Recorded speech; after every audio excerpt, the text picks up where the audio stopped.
ये है महिंद्रा 575 DI और ये है इनके ओनर। नमस्कार सर। नमस्कार सर। कितने के लिया था सर आपने ट्रैक्टर? 4-15 के लिया था। कितने साल हो गए? 2008 में लिया था। और 2005 में नया लिया था। 2008 में नया लिया था। तो कोई कमी आई कभी इसमें? ना जी, कोई कमी, बिल्कुल सही चल रहा है। ओके, ये देखिए ट्रैक्टर बिल्कुल ओके बढ़िया। और टायर भी इसके साथ किए हैं सब चीज? अगले टायर चेंज किए इसके।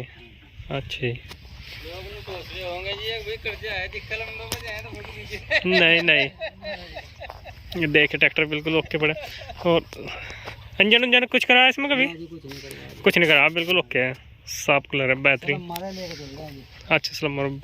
कोई बैटरी बैटरी डलवाई थी इसमें? अच्छा ठीक है, चलिए आगे नहीं।